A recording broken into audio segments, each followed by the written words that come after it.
Upe mau gere orere.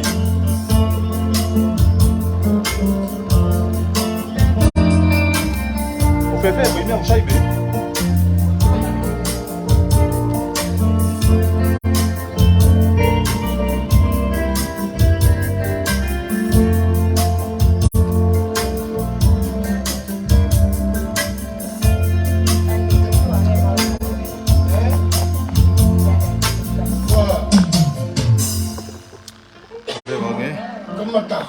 Te kau tahu marah uya.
This, this 1, 2, 3. Give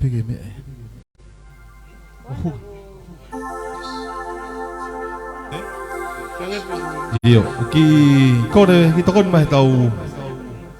Kata ko mo le be ki pau pare magoia. Pau pau be foke be he pau be ke tesi e tau sauni.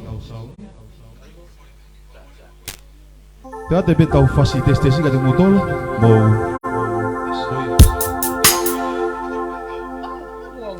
Wong.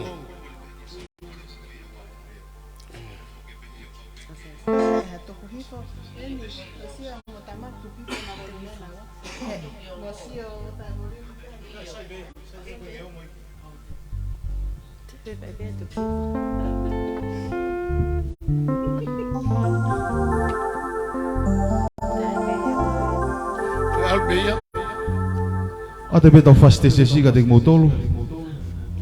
Tui pe koe anga pe fuke tau laivi pau pe ke ki testes. Uhinga mo ihena mai ke motokoni mai tau ka fak fasau. Ate be tau fasi tesi ka motor. Pe kapa ku fefe motoki tokon mai pe ka kamata tau laivi. Malo e tokoni mai.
wong le atu pe e tau sauni ga te motor ge na te tu ga pe mo me mai mai ape te tau fasta kari e motor ga ina ga pe mo me mai mai ga se tau ga te ga motor ga pe te toma ga te ki motor o fa pe ga ma te fa plere la como ga pe ke pa pare ma fa ni kare tau sauni ga tau pe ke pe ho fatto come te malo e cao mai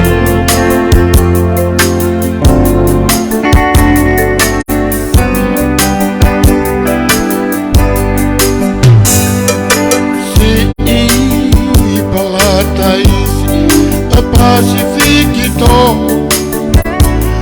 ona halapa ini koke malama o fakatola oh tu utaiki e taikuo onga vila pe no hello hello ia o tuanga ofa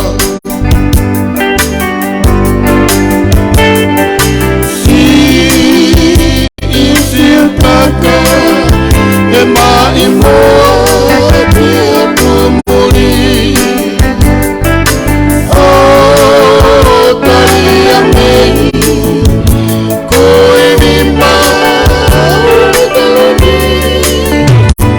asieta suvenia fuaki mei bisisi tokeka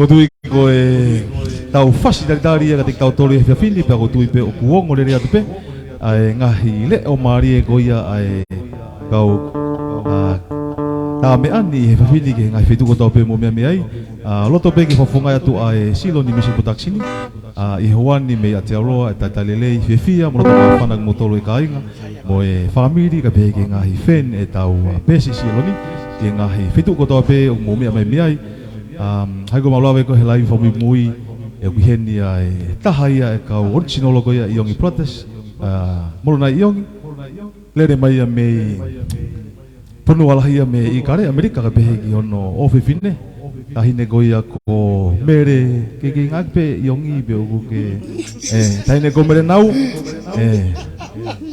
ke be fo ki he to wa go ni ko Kevin ko taha pe fokia ai kau ta mea ai iongi protest ka pe ke kau ta mea grupo ko ni molona iongi e taimi na ne ke falere ai ta mea ai tonga ki mu apa ne higa ki amerika ka ko tui ko e mogi i no fo mai i hoani ka pa wa mea o kai ke mo ai mogi no fo mai ke tau whanongo i nga hiwa maari e ku mau te teu ke atu te motolu anga tonu me he taha o kau iongi protest i he whiawhinia. Pau tui ko tāpua ki a moe silo ni misu putaksini. Whainga maari o ki heni ai ai tamai koe ni molona iongi ke kau koe kolo ai a moe tāpua ki ke ma ki besi koe a silo music. O ke ni befo ki moe kau fan e ta whatoke lau me he San Francisco oua. Ongo ta mai ki whiawhine ia me he funga whawa ia me he oua. Toa ko aho panolo. Tahine koe ko salote pili moe hala iongi ka pehe ka whatoka te a iongi kau whuk moia kau wholau mai ke whonuan ko tui oku ate pe whasiuraki a te motolu pe hangou lawe ka pau ai hao whamiri moa ka inga oku nauki i teke na humai i whai mo ke ki uringi i atu ka nau tolu ke na humai ke tau whano i ngai hiwa o tinolo me he iongi pratas ka pehe ka ngai whau ai tamasi i koe ni ko moro na iongi e lava ke o atu i te atolu i he whiawhini.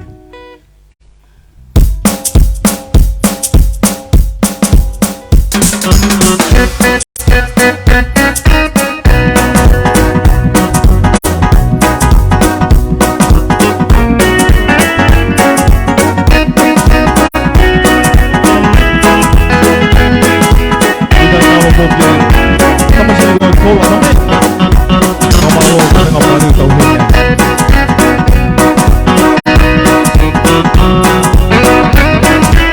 Ada yang masih ada yang mío. Kalau kamu mau ke family, ada que ada que voy solo.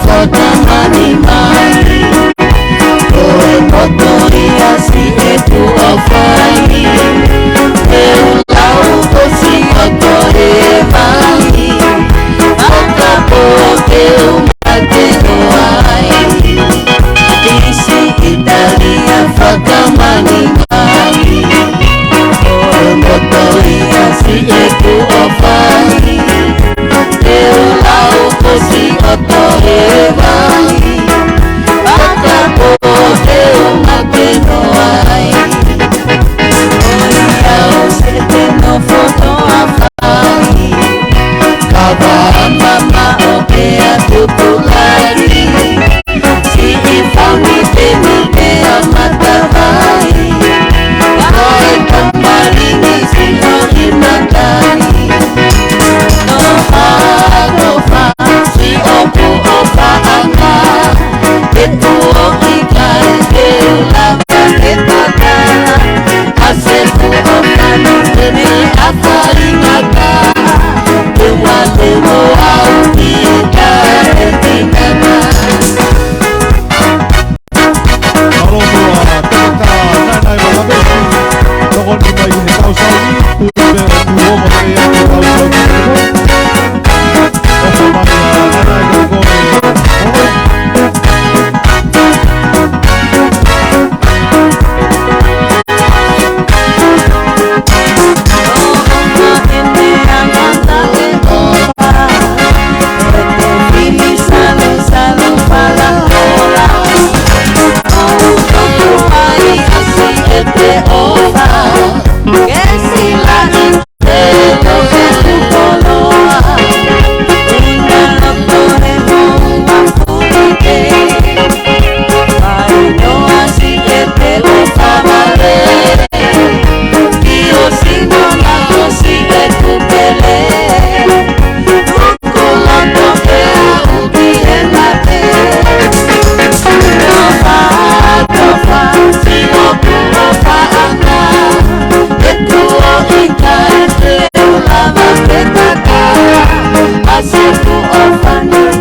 kau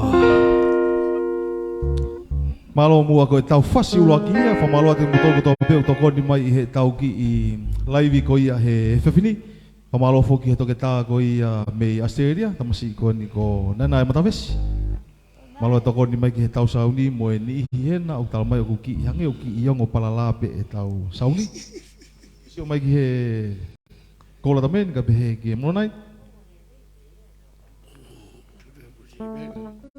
ko tui ko e kau pe ke toko ni tau laivi pia ko taha e ngahi wa fasi ula kia o at ka te tōi whawhin ko tui ko e atai pe ka te motol whamalo e toko ni mai tala mai pe o ki ongo palala ko e kumai ka pe ko e mea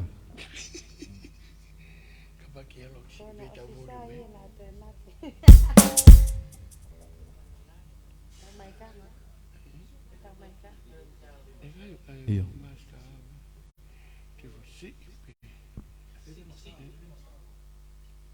mais tarde.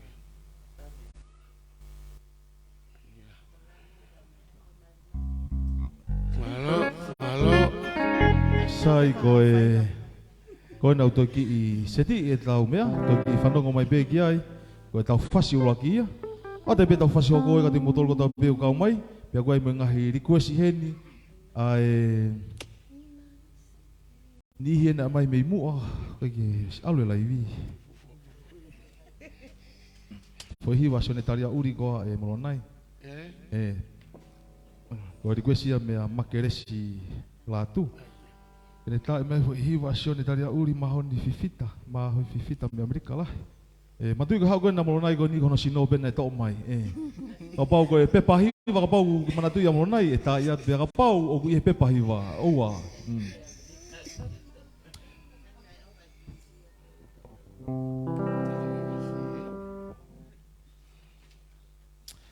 Ada bengai fasi koe na te motolu malo mua e kau mai pia ka pau e lawa o tā ia tō tuku ia tō e ngai fasi koe na mori koe si e o atu pia ka pau ikai hangau lau o smau e lisi ia mga hiwa mau te teo ke o atu te motore whawhini ke tau whiawhi ai.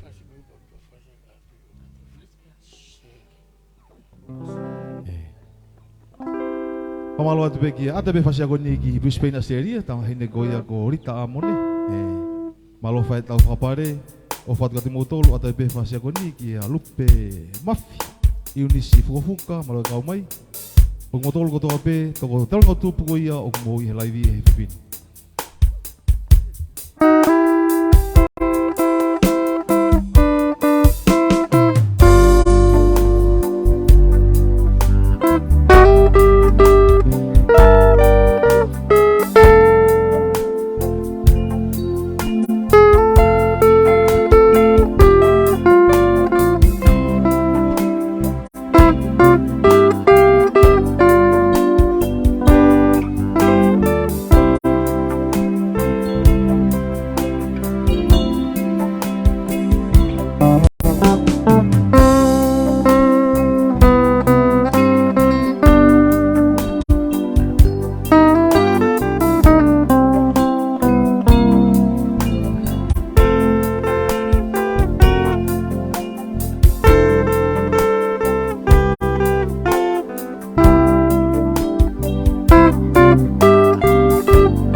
Bye.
Oua, fe, ko e tau hoi fasifika waia. Ko loto fe maari e tau kaufen ko ia unau sio mai whawhini. Tala mai o ku ki iongo le rei, pa fe maari e tau sauni. Pe hango klawe nai, ma upi mo whamalo, pe ki iongo fe, pe ki palala, pe ki mori hau ki koini, Sai, ko e fasifona tuku atu ko ni ko e lose hina ia o e funga whaua. Ko e whau bene toko taha ko Ofa ko mawai tangi. Ko e whau be fokia e tangata ko ni mona iongi.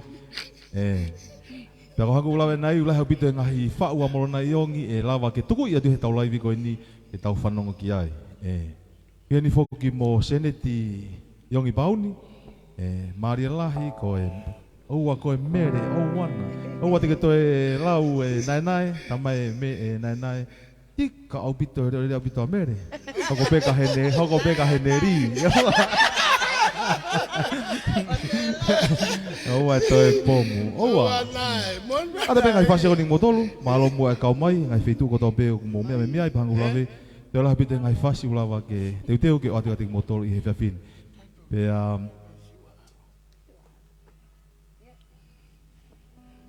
Tohe ni foki mo Kevini, ni ko nuku ila Kevini ko taha pe foki tamai e moronai ko Kevini kau ia i he kau tamea whakami mo i taha ai iongi protest. Ana yange tu atu beha whanki i whehui ia moronai lawa kene pahaki whamatala ke taimi na tupu ake ai e tamea i honau family ka mata ia siare iongi o a oi pe ki hangahi whehui te tau toki wahe ai.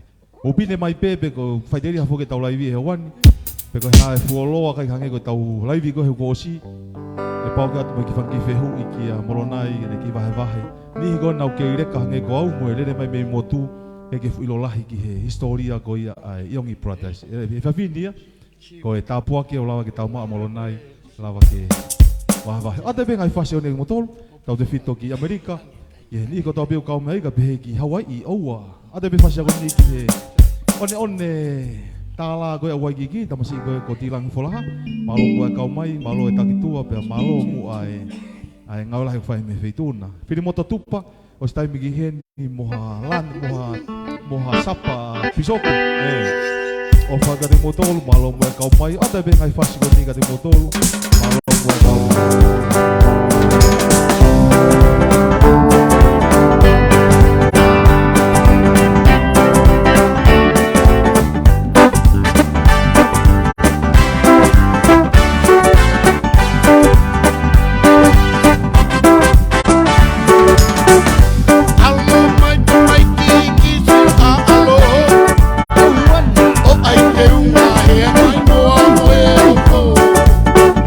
Tori tori kaki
na koe pisope, Pe whamana tu mai foki he tau kau sio me ai pisope ai whakarerei pe,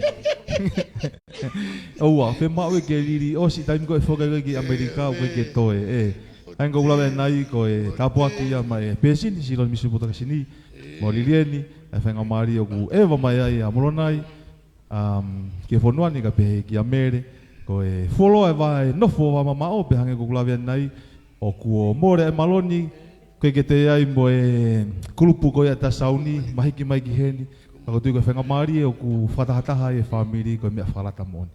O whatakati mo tolu malomua ngahi komenelei ka pehe ki ngahi, request o mo kau mai, wai ngahi wai ni koe MV Lose, koe hafua ngahi wa koni osi mau katoa pau peke o atakati mo tolu.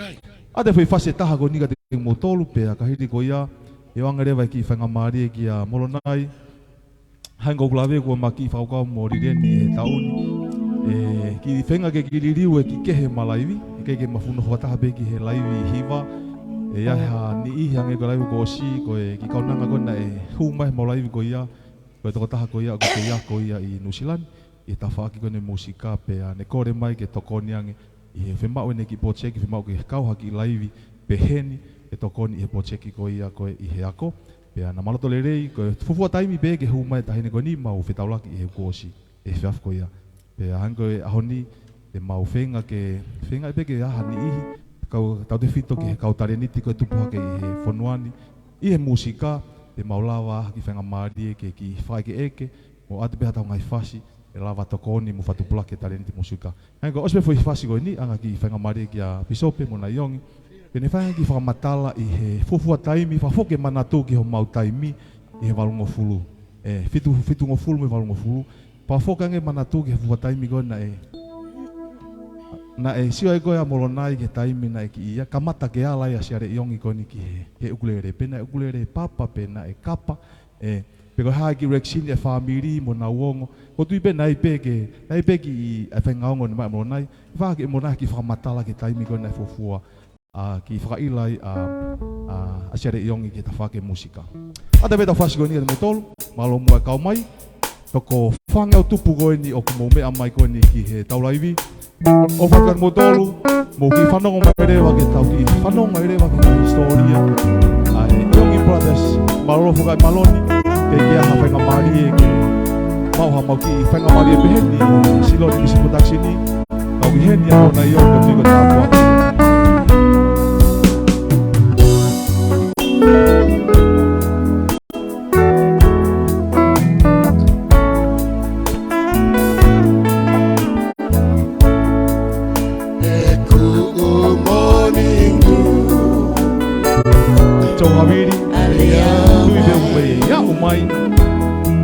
Maria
be kau mami ada be fasi aku ni dia fatu manongi tu tau ke ahoia me pango kalau buat kau mai apa tadi kau be family kau mau mari fasi los ya tu lo mana waktu yang teng motor kalau buat bapa yang fai me forward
Good morning, do. Iyo. O ati ating motol fa malo mu tola bito so ifo ni tola bito kakai mi Amerika. Na usio mai taula iwi me nga hise ke. Rosita mo lai me orikoni mo ni hike he me nga hise Amerika. Ko dui ko ki fa nga mari ko ni molonai. Kata ki o ki I vahe mai nge fu tai mi na mo. Tai mi na ke bege family tai mi na o taha ko ni ko ko siare yongi be ko tau kete yo kamatai ko ai yongi family tamea sai ko ri ho fanga ngai tal up fa takua tu me fa ma folare ko ni ngai musika silon musiki ko fa malo pe magi fang mari ko ni lere ma foke fonani ki por kalam ma hawa mo khoa pe be go of fine go ni ke maria of fine o pai ai taka no ve mo hala pe mosita ko sisi tahaya fanau roaki tolo af mo hala pe maulava le mai ki kau tahai fa maloge o fine gon rireni ne fa manatu mai momentu o singalo te awe lomi u me koni mo ta me ka ku he toto mo u pe o ma family ki fatalano de fai mo fe u ko siari yong ko founder ia o musika yongi ya go mantu lere pe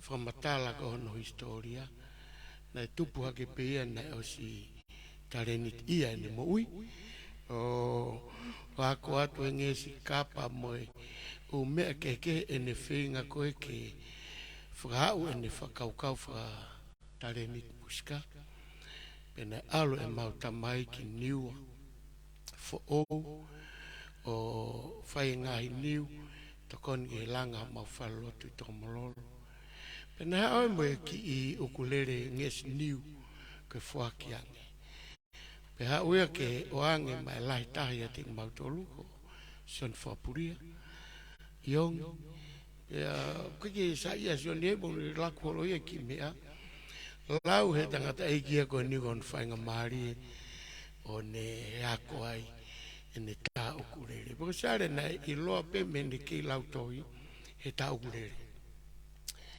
pe hoko ta sare ki ako tam si ata mai ia pitone mau whanau tam na sivi huna milawa pego ukorisko toa petonga kana hanga ki ukulering es niu mau i ne tamu ako pia hola i pia he ako o alpe o whaka o no tareniti e tā mea pego e whauntai ako mau tolu mau toko wha mau tā mea e whangatau tihina i ongi ko au ko Steven ko Siare pia mo e maloni oku heni lahi taha ia koe ia mautolu ko kirifi pena mau hau mate valuni ma ke whae mau hiki oku pango pe mori e te hau e fui porimi ua a iongi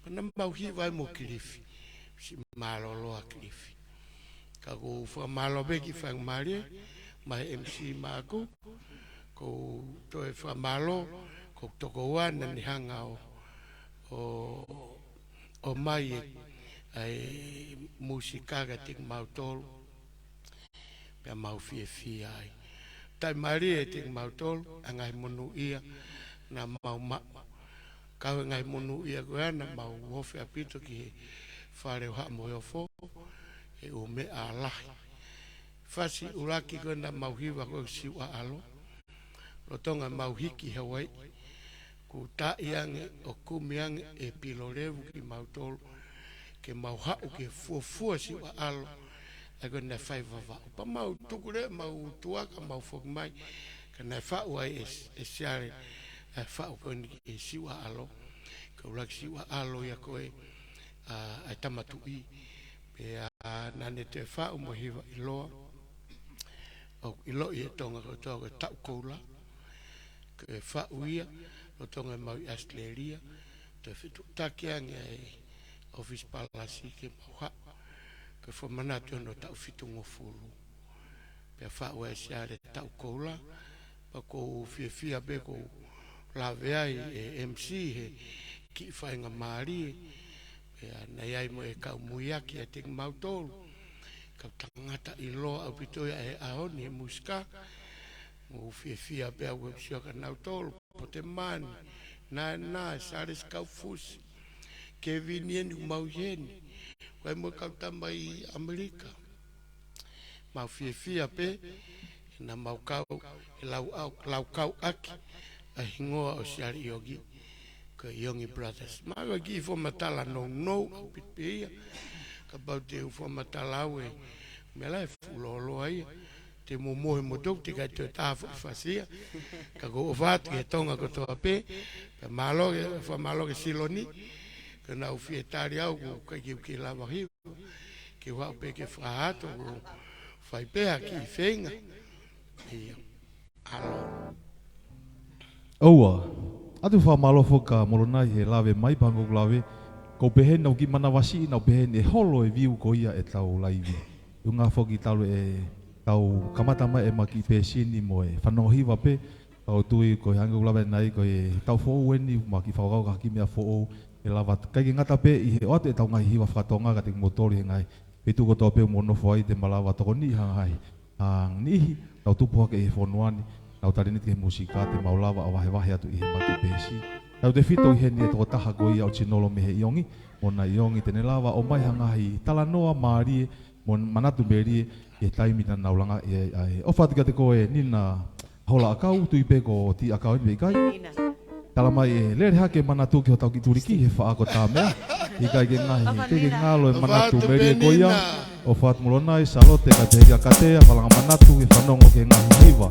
Alo ieni no no mai ka ni o fa ko do ko fine mai o ko ni fa ko na ki ai amo na ni o a mai historia ko ke ni o ke ni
mai he kau ka mea ni.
Hanga ulawe ko ane nai, oua molo nai ko e fasi pe asia lolo hau katoa ia. He o kuifo pe a mari a wito pe tala noa ke ngahi matanga ko ia ai lolo ahala e walu. Oua ko e fasi foko ia, ko e fasi pe foki ia me he Yongi Brothers. Lava ke tuka ka tole he whini pe hanga ulawe to e foke manatu ia ki. Iyo, rea mai ko he. Ko e fas ko ni na mau tua pe na lotonga ia no ngahi mai tapulu lahi ta ko I maui anu ase hiva pe na mau mauai ki kontureki ke mau foki o tahe hufi pe mai tapulu pe ko na mau hanga o fai ki fa ko ni na kau sponsor fe feka ta ko tamau asko ni hiva ko tonga tea pe tamba va ui ta fiu e lolo ka koe manat meri ka ke loi pe koe fea tonga tea o fa malo ke ai hene hanga sponsor mo ka tamba tola o mau kawa no hufi mala ta pulu en Tot malo ma ala au pito ko e historia ke fasiko ni hanga au toki ilo e fasiko ni historia ke ai hanga ula nai Pela a moronai ko nau tua tuen ki maui o whaia ki hopo koe ni. Tau sio ai ki he maari e koe e tareni ti mo e whau koe taimi koe a sere yongi. Ko rea tu pe taimi ko ia, whau ia pe taimi ko ia, nau tuku ia toi pe o kei topu pe ai whasi ko ia te hina. Ko tui koe ngai whasi au lawa ke o te ki tau tolu ai whoki mo e nihi eni. Tola he pito mei maui nau ilo ai ngahi mātanga au asi I maui ka pehe ki he. Ko taha koe ni nane, ai e whasi koe ni ka hangi ko sponsor koe ne lawe ki ai a molonai, tō lahi en moe ni hen molonai, nau tohi mai eni, whai manatu ofa mai ka te koe whaiako music ia I Riahona, kolisi Riahona, oua. Koe lotonga lere foki e spot whawhare e kolisi, ko si ome peki he tuia te lan mata, oua, teke hona, Neo ngō peo koe ke fu mecha te moe lanu kulo kulaka ku,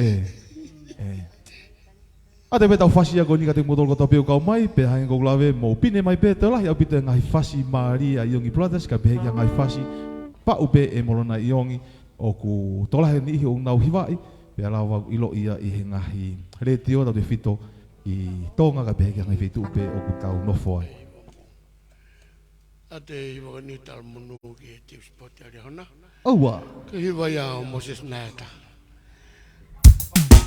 Whasi a Ate pe whasi a koe ni, koe whamata mai whoki e moronai, koe whasi a koe ni, wha uia e siare pe, pe hiki I pe Yongi Brothers, ki he Tamasi i goia ko mosena ya tamu no taimi i he korisi tala goia o lanu mata. Tu ya te lanu mata lo tonga mama te whaiwa i he ngahi spot whawhare. Ata be fasi goni ke mu whanong kia i whai manatu ki he fitungo fulutupu ia. Modolu gona nai ke he fitungo fulutupu e malai spoti. Peko whee beha whai ngā spoti na ke kauai. Whafoki rewa manatu ke taimi na mo kakai i he ara te whaiwa. Aua, Hiwa konte mau tātu, ko hiwa i he tangata coach Iloata, he historia o ria hona. I taimina e coach aina e mawai e apiako ria hona, hoko, e tau e walu, ai sila kakato koeni, ai spoti. Tau e fiha. Ko atu, o whatu tagoua tanaki kina o maire, a te bewhasi a goini, kia te koia mo e kainga goia o e whare tawa, ki si a kawhoa e ki tawa, malo mua e kau mai, malo mua no whaasea e tare niti e o whewhine, o whatu ka motolu mo e kainga.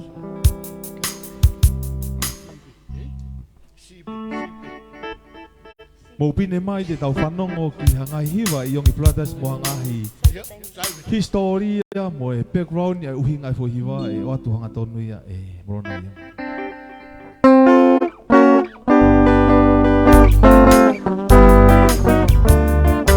Aua, lapu matra mo hina kiloto he taiki.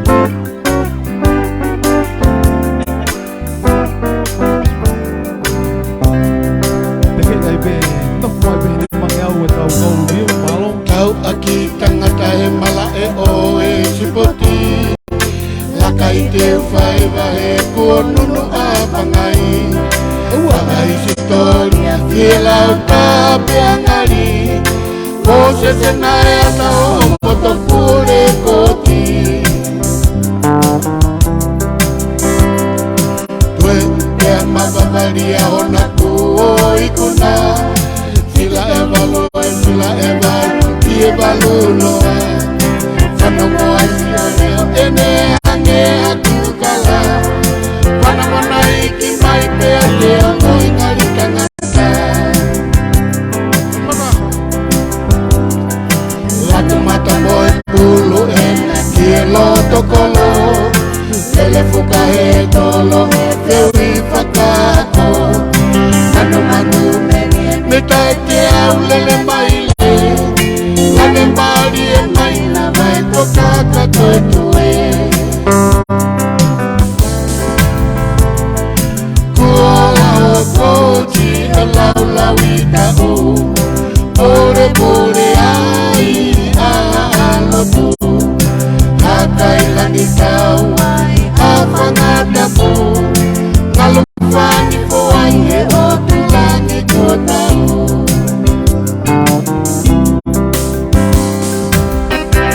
Ata be fasi a goi ke tahi me goi a te tapo wai, api o silo ke masi e to e malata, yo mi tamare, whae mana te taiki na ke kei lele, ia e puta e korisi awa.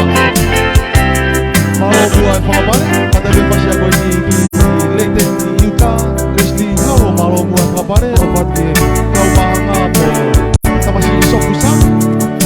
Tau aki tangata he mala e o e sipoti. Laka e te whai e kua nono a pangai. Koe lau tape angari. O se sena e ata o moto kure koti.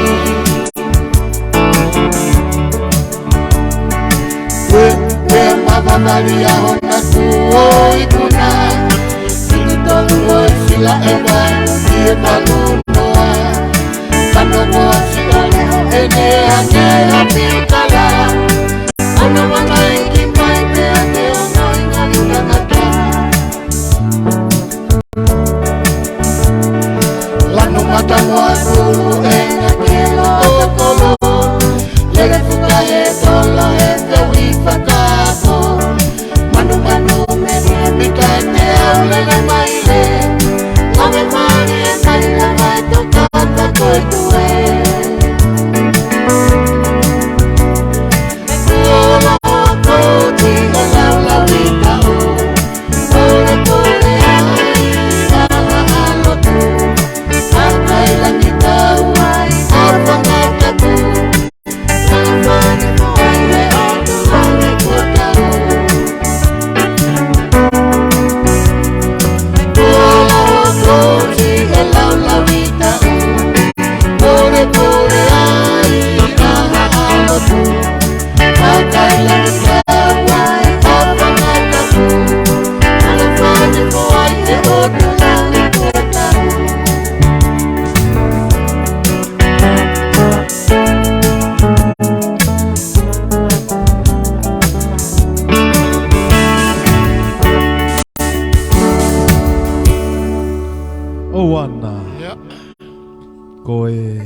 nga fasi ko ya mo.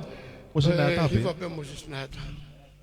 Ko e fasi fo ko ia grave mo nai pe ilo e pe hiva ko ni kono fangai aki e yongi brothers ka pe ki ngai kulupu ko ni ai tasano ponisian soul vibration ka pe ki family yongi ai hiva ko ni agora nga historia na siba hava tu mo nai ni nange hiva fo ki hiva ko ni ari hona ko ta ko tu uya ko ukorisi ko na heke na to basketball foi ta we valu masi kata mai foki katea me fai koe na heke katoa na toria o a sa mere taimi koe toki apo o taimi koe na hua tau koe ki he ka pau mau fia fia foi ta we fa pe nima pe na sila ko fia fi ta we valu oa ko tu nga hiva mari ia hono o mai ka tik tau tolu he fa fin pa malo at motor ko tope o ku kau mai he tau laivi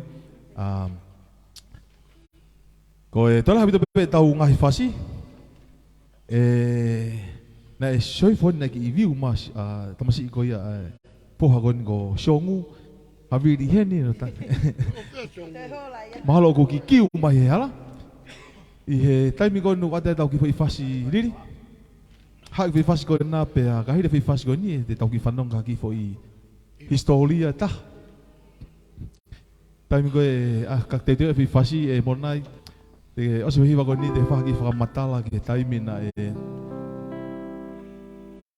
na mo alo ko taimi fo ko ia na ka fo ko mo ta mea hono alanga I ta mea uhila I tonga pe hango lau te ke ai mo hafu u fare hiki I fanga ki fa matala ki taimi na ki mo watu fo ko hiki poki I ha moa pena ka fo ki amolonai ka amolonai I he taha ai ni na u ia fu fare hiki me area I tonga he taimi koa ko se fasi ko ni anga mo nai fa ki fa matala ke taimi ko ia ana wata ko hiki ai poki ka pehe ki he taimi ko ia fare hiki I tonga he taimi ko ia malo mua ka mai kata ki more atu ke ki lava te fu lau ho mo komeni ni ko ni oku tohi mai ki mo nai mo nga ni ke he os live ko ni te toki foki o lau taha o top reply atu. Joe? Joe, kabau ki hena Joe bagi whatoto mai. Nau atma lai tau me mai koe. Malo mu ai kau mai pango glave ko flight ko ni uha foki a te aroa I wani ke ki te haweitu whai hapokalama ki ai e beheki whaki wharelotu ka beheki a ngai programa family. Mo kino whanofo mai tau lai vi ke mo whanongo I he ngahi. Hiva marie ki fofo ke asi o mere I longa mere ho ki lahe mama o me me ako tui ko te fiala hi au pita ni a mere te teu mai ke aho I hiva na yang me he so mai kwesi ni oa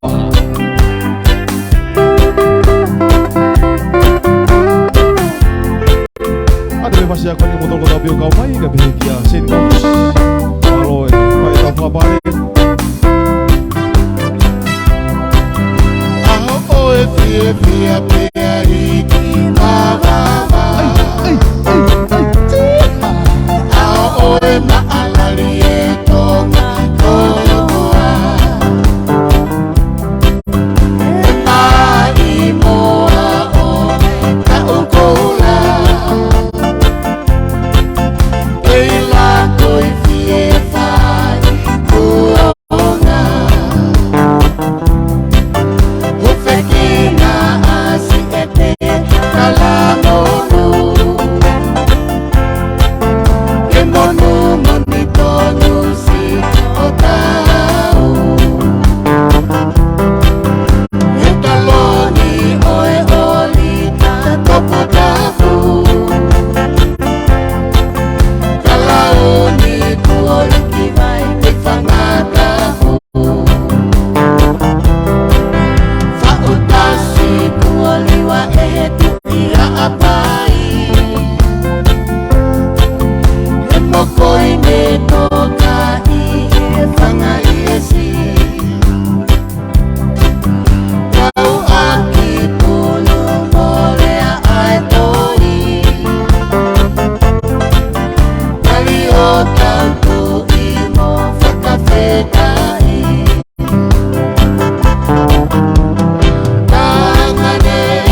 Oua, ko e tau tok whanongo mai foki ki he hiwa kone lawet ki ai koe ni amulona ia niange, kamata e tau laivi, tau goula, pe o si atfok me molona ia historia ko ia ai hiwa ko ia, o tui ke whangamari ko ni, e teu ima e tau hiwa hoko e riri, ai ke whangamari ko ni ka molona i, katak molona i, te ki whangi ki whangamatala whafok ke mana tumerie i he fufuataimi ko na whengata ia whakamea hiki i tonga o morere atua hiki koe ne fufua alapama ai Yongi Brothers. Malo, koe kauwhakia he mea na e tō no ai a tonga talpe me fuloa ke kia ha u whare hiki whakaprofesionare ke whai ai ha hiki. Pea manatu na mau mātuku o mau alu ki ako, aloa mo Steven o ako, pena ke ki te aha whakaukau, te mau te whoki, ki he mea koe nā mau mo uia i e tā mea. Nei ai e ku whau kou ke ia kōpe, nei hanga e hoku ila mutu, ko reka o whakaonga e whau koe ni, he ne hiki, ko haka whahiwa ko a reka. Counting Stars. Ka koe whahiwa ko ia, koe konga koe na e ui koe e te konga ko la whahiwa ia a ako. Na o whau he ke ia ko, o pehe e to konga ko la ko tō i moana. Pea e more o lau i tō tangata. Na o whakaukau au he taim ko ia, ko ne ospe ako ma mao ngāue, ma oe mau ki se niti ngari whaingo fuanga. Mama whaiako, bana e hoko peia, kau pehe e tō e konga koula goen, ko mau tāreniti, pe e lau tō tangata hano tō e whahoko. Ke whanau no, na mau iku peo tō e whoki peo, no whai peo me whaiako, mau ha, pe na mau hiki rewa uraki Alabama na mau whatahaio, to revive Yongi Brothers, o uia ko e poke walu ni ma. Na mawhiki ai whare hiki ha moa koe te sta, pe taim nau aloai ka naku osi me ako e mala e musika. Pe au manako ai nau ngau e whare hika piwaiu, pe a mo whaturis me kau tampa mau fia pito ai pe na e langa hoku loto ke aki whare hiki. Mau hiki volimo noua, na mahoa ki New Zealand o hiki ai he whare hiki pehen pe e taim tatau na u whakaukau ai ke aki whare hiki o hoko rewa e tau tahiwa valfitu ke fufua whare hiki wha professional o tonga na ai e au i he ngahi real to real motua kalasi motua ia ka A-Tracks o lere ai uhiki hiki atu i maala whingu futau makato uhiki atu ko ia na e whai hika ka polisi na uhaya mai beta ma teknisini me i fisi o whai e ngāwe pena hoko e ko mea whawhiawhia tā e mena whiawhia tā hai na uhiki ai e hiva tā mea koe ni ai tamai o koa old timer o ma uhiki ai vori me ua ai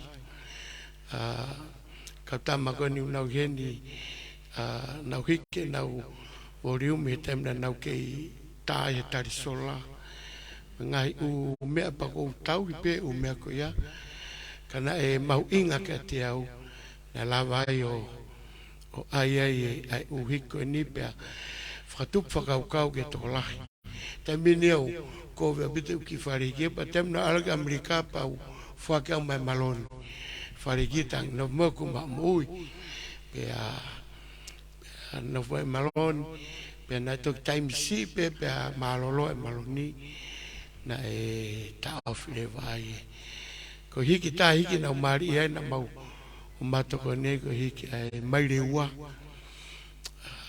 na nau hiki ai maloni ko uyen i tonga na kei lere pe ki whare o ake time na ki whakoutu ai te hina koe ni ia ngata rewa a hiki ka koe maha koe me ko mau inga ia tahai na neanga whaloto I ai kaureka tola to ate na umea hiki for professionale taimini ya ki ilo vai ko aku o ko mea hiki ahon o kai ko nge esfare ko e whane teknolosia pe ia mea hiki ai uhik for professional ba la pe fai pe up fai pe garage fai pe ia ha fetu pe ko nga ko sai ko for teknolosia ka mago ki from tala no pe o filave pe moe tuunga na lava fai ayo ai pe mau ki fare hiki gon o lere mau hiki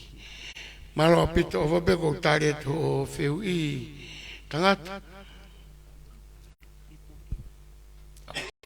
Oua, kamalo fo kamalo nai ko hanga mari lava ki vahe ki he taimi ko ia ai tunga ko ufare hiki tonga pe a hang tau ilo kaua molo nai he fofua a fare hiki fo professionale I ho tau fonua I tonga pe a ade be e pok valu ni mai pe alpa mai na ele la toia maloni la pege ne ade hina mo siale yongi I hiki ia me ha mo tau he ni foki mo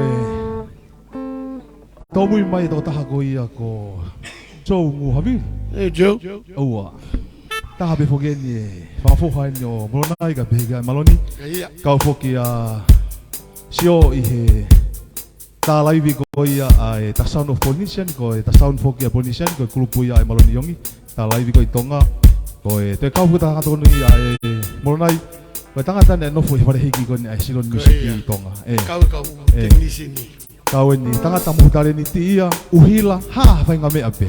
Pea ko tangata ni ko e pure ia mo e tawhasi mo e hiwa whasi ko ia ai ki kulupu ko ni whantau te hina ai ni oku ana ola pama ko e funga monia. Ni ko na mo ilo ki ngahi hiwa kakala ko ai ala pama I e whalotu ka peheke tolu whalotu ka peheke kakala ai funga monia ko tamasi ien. Ta tau be ai pure tamasi ko pure ai kau mauri nusilani. Kau whiawhialahi Joe whenga maari o tau ki whakataha mai ni mo molonai mo mere ka pehe kia Kevin whiawhini te tau te whanongo pe kia Joe ka naiang hanga whangfoi solo ka pehe whoka mere au kau pe ke mo aka pe ko kau ni mai mo tolu ngai whetu ko tau pe mo kau mai mea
Malo ko e poki a lima kata ko memora tu pe to e soifo ku tamai ke te ki fare de sauni ai go lau ko e na to e ki hu mai tau tama fo pe to ki hu e ki fo i hui wai a mo me ga cho ki cheki ange tau Check 1 2 Saya.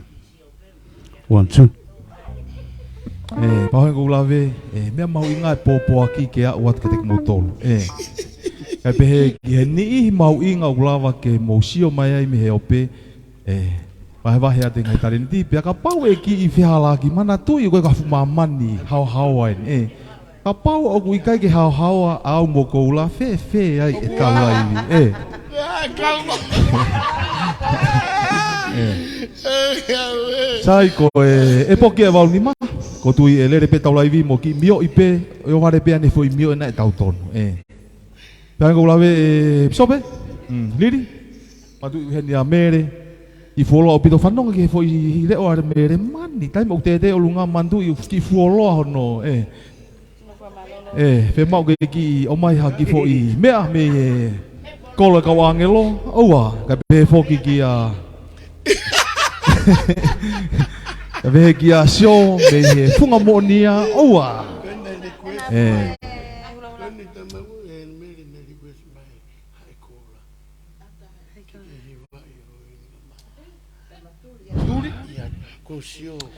Malo mu ai kataki mai mo ni to lahi o mo me amai I taulaivi e fafini pango klave ki ke he fenga pike ki furi he taulaivi e kai tau ki fu nofo pe I tau whanongo hiwa pe mau pe ke tau ilo mo wako hanga historia tau de fito ki he kau paionia pe koha ni ina nau kamata I hawhahinga penga tu whakaholo o au mai ke tau whamiri I mo ia koe ni Ange ulawe nai kamalo ka kola tamen penga maari ulawe ke mau ke whahoka taulaivi sio ngu haviri o whenga maari e whakenya chou pa whawhi I pia chou hatai milahi au tui mo mou halo pe I ngahi ngau e whanua muri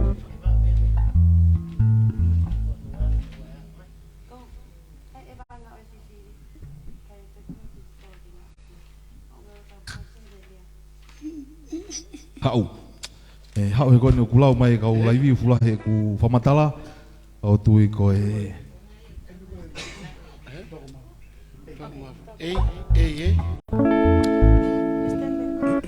Iyo heno a manupuna MC kata ko faho ko atu ko fagia molonai ada be fasini kate koe No kau mai tu Tata ko heno a kolo to lo ko hanga wa ko ya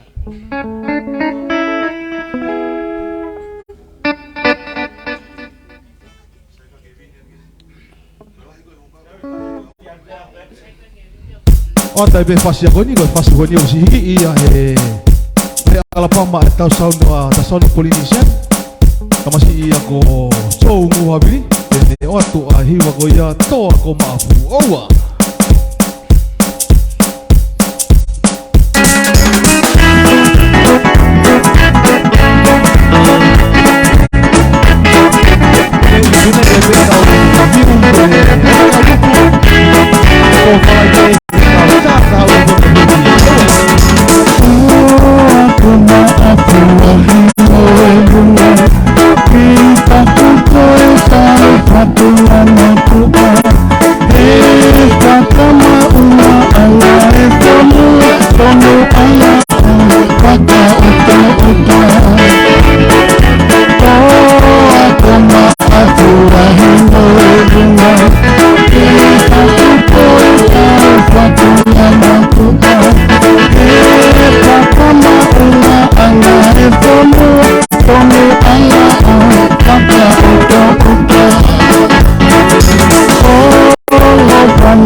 Joe Havili ngui. Oa. Ko tui ko e. Toa ko mafu ia hono atu ia tau kau ta mea ka tau tole fa fini pe hang ko lave. Wai mo ni ta la mai he tau sound men ko ia me. Ko lo ka wangel i tahine ko ia ko ilai se. Tau fa oa tau mai oki yong le le. Hoia we ko ia pe to e ki komen mai he tau sauni. Ko e kuhua tupe o ata fo ia pati. Ko tui ko e anga ia e tau ngahiwa o atu he whawhini. Ia. Tala mai fo ki he ni ko ia. Alpe kau hiwa, fula fo ke puri.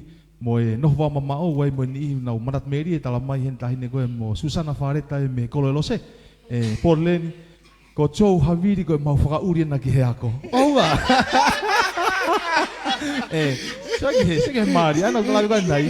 Ko kau ni tangata tare ni dia. Ki siloni misu taksi ni. Kaya ngata be i ne tame ato e whakauhila makeniki to e transporta. Sige kau reka ko ni Nau sio mai kau Joe nau fia. Ada be fasia ko ni ke korelo se ya. Ya te ko Susana mo family mo to nga family ko to be mo yai. O fat ko mo tolu pe a ko ha be ko ke whakapare ni, whapare, e la wape, ko kau whola whoken, te mo la wape o, kai mai peke ku whika, kau weni wikta tui niwa ngalu, ata be whasiko ni ka te koe, peke family, ia whirimoto mo e toi ngā e family Castelia, malo mo e kau mai.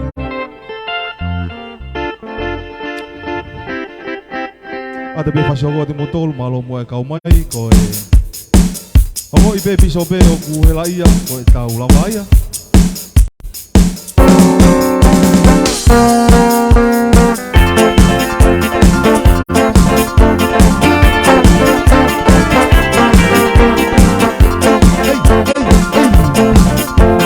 Tau taina,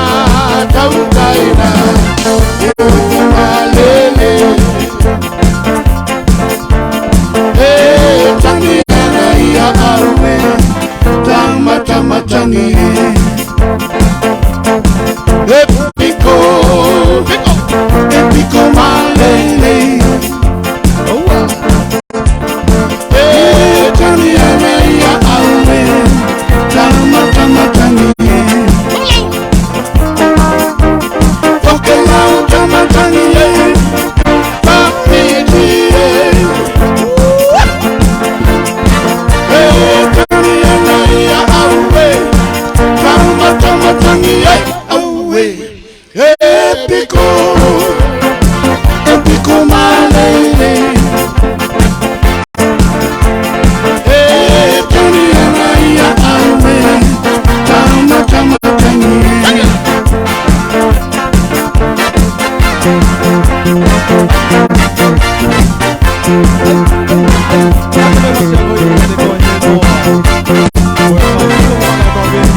ki tamu le ya no ka dik tau tol ke tau ki sumpa mo tau ki pamosin no he fo isa ko ya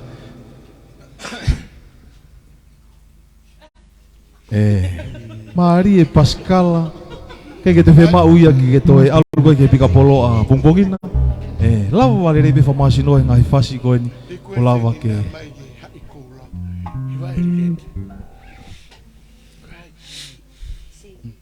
ada be fasi ai hai ko la ke te motor ko to pena ni request mai ko hai ko la fogia ko tui mala waktu kati motor he fefini malomu ai kau mai Leslie Yongi itala habita Leslie Haro Ostai mi goia ke frapare alamai Leslie o kufu kei a pe kau mahanga na tuk tau fetu diga time ke sio tau live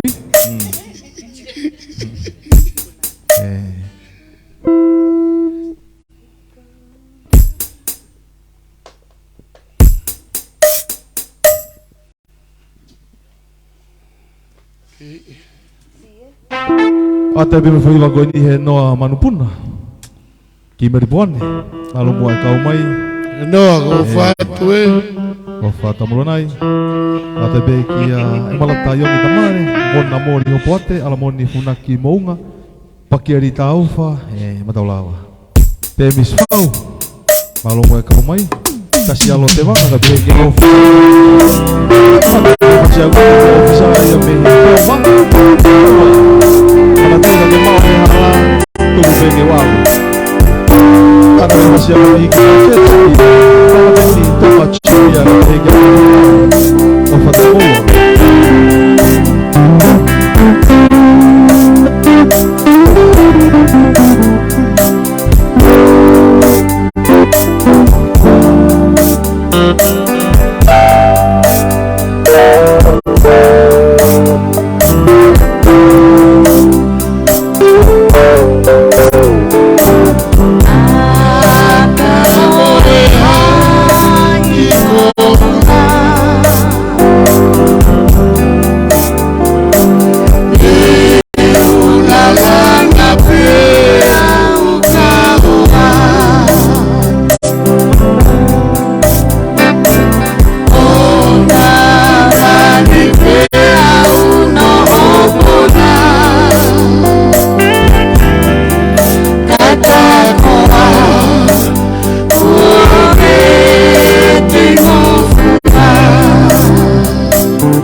Lai hono atu ia he kauta mea ka te tautolo tui pe o ku ongo lere atu pe o ku ongo fefe ko tui ku pau pe o ki alo tamaki au pito pe ai fonuanu o ko tui ka pau ku ki i ongo fefe atu pe wane lau ma upe mu whamalo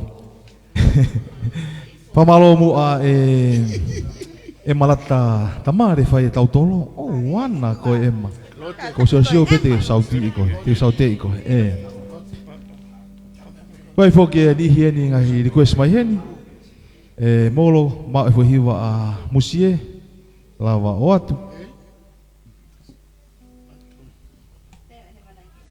Leo ni vanai mo pine mai be vave be e tau live e pavini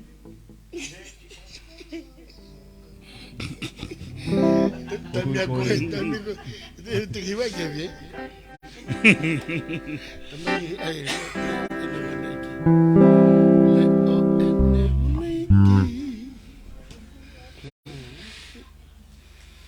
te be fasi agoni al motolu le o kuwana ikia pe kuongo fefe atu e maula ivi au tu iko mea mau inga pe tau fiefia moto tupa ko fato katea ni tawagoni yo si ilo pe tesieni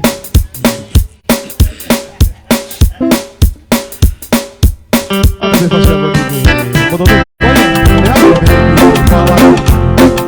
Lucila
remix ia hono mai ka te tau tolu chou te peke fai a holo ia chou no Pahango kulave ki follow up ito te puringa ki mo kau mea ni ka tui ko mea fa via ai vai mai tare ni mu tau tore fa fini pe ko fa mo tu pepe ku wanga fefea tu ki sauni e tau laivi o tui ko te la hang ko tau wala ke tau sauni ko te la hang ia ene palo parema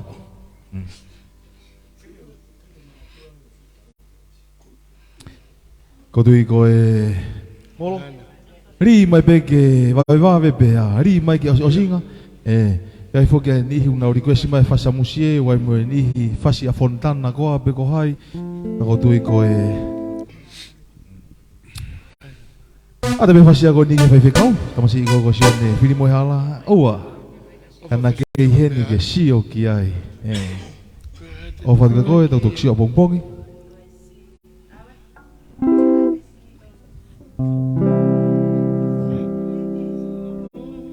check 1 2 1 1 2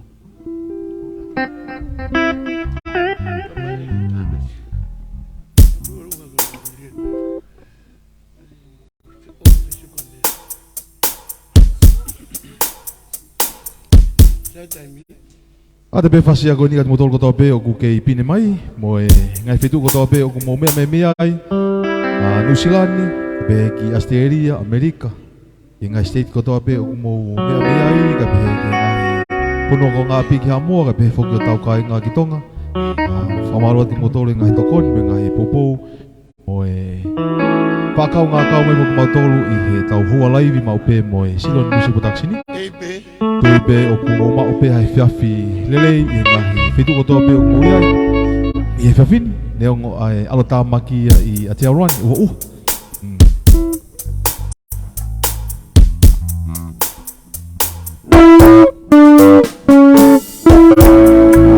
Ate be hui fasi ofa I goni kate koe mo ofanga ko sio mai e fiafini me ngai fitu koe ofa be mo mai fiafini malata yongi mo no fotala ta koe Go and me, I'm gonna take your princess.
Malo hiva pe malo mu aita pe kutui ko e ofa fesiu ka mea ia ono o mai ka tika tolu i Ofa fesi.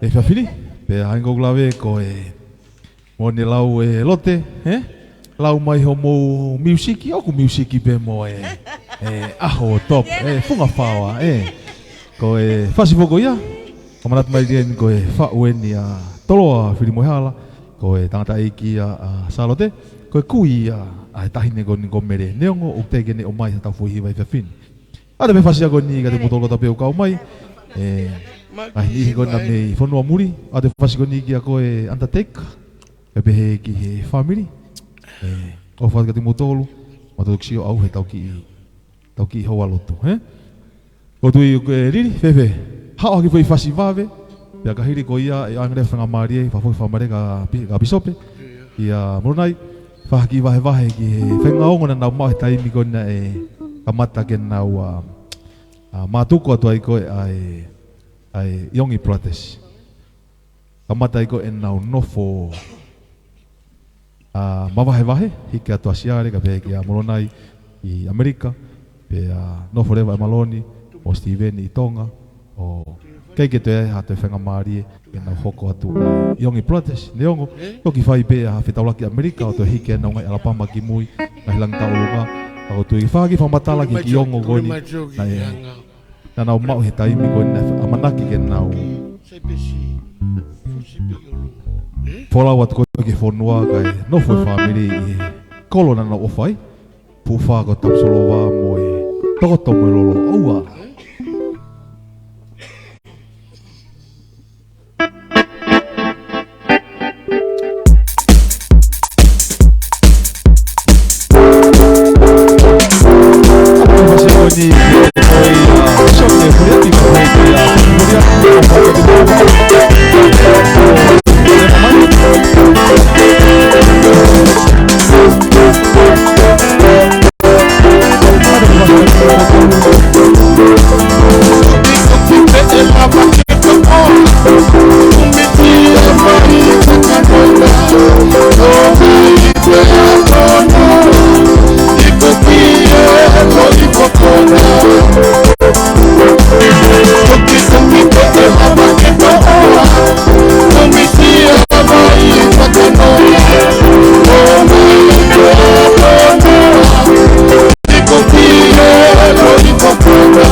ko e fufo I me ana o mai ka te tau tolu ke tau tawa I kiai.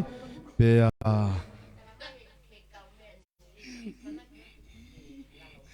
Oa. Folo e tai whanongo ke ngahi sauni ko ni me he pitu ngofulu e walu ngofulu. Tala mai foki e Lorita lotlelei haviareta. Oh my gosh, the sounds of my childhood. Of tomorrow mishearing your voice next door. Oa. Ko tui ko e whangamari ko e ni malo mo e ngai komeni malo e whapare mo e. Oke ki hiwa Kevin Kios.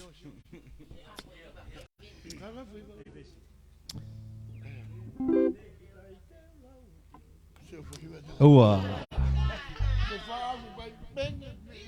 Ko e ngahi wa foki ni ai pitu ngofulu me walu ngofulu hanga lawe ka ni nai ange.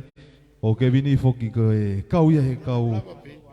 Klub fami mui ko ia ai Yongi Brothers na me ai I he kipotia ai tambe ago ni. Ka tu nei heni ke ne o mai a fo I manatu meri e taimi ko ia. Oa. E manata Yongi te ke mau ko ai tolo lahi taha he pon. Ata be fasi ago ni ki a Lino Pong. O fatu malomu ai fefolo ki o fai ko e kou line o ko silei be mea kato. Ata me fasi ako ni ki malu na tonia ki Sean e mori pone tumola o fatu ki toko ke family. Nukia vete mai ka. Kaisa ke pulau. Mo tolu ko ni o kumou kei manatu ke whangafo I hiwa ko ni. O e hiwa ni ane na aki e Yongi Brothers I ona taimi.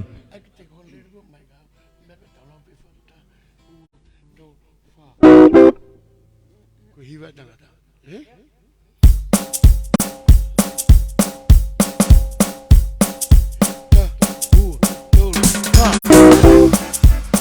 Me I kai teu lau e tu au ka koe ke tori hua. Oa.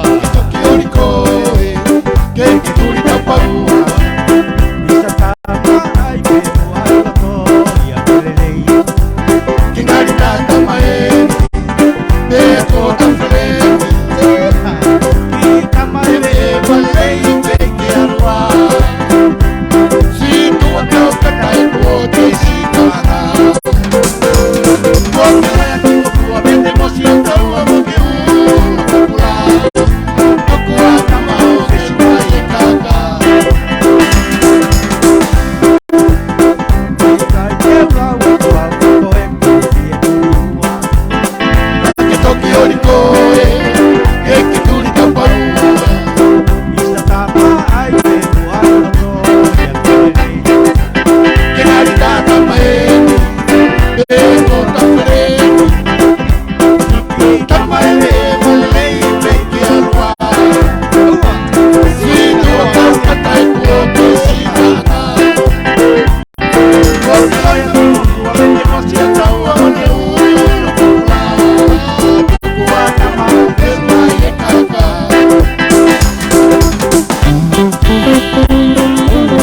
Ko ata e fasi ako ko to ape mo kau wa ko tawa ia. Ko e whaku ko ni e whau I tia a mo mai. Iwa e a taha e wau kau kau mea. Oa. Me I kai teu lau e tu au ka koe ke tori hua. Que toki ori koe, que ki turi tapaua. Isa tama ai ke mua la koe a pelelei. Ngari tata maeni, te kota freni. Tama ele valei te ki arua. Si tua tau katai kote si kaha. Kote lai ati kokua vete mosi o tau a moke ukula. Kokua kama o fesu mai e kaka.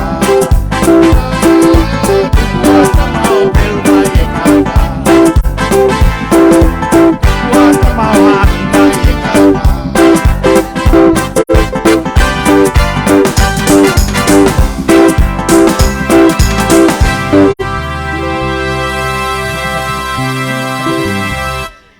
Oa. Oa. Tako Kemi, Pakola tiki ke peki makevi.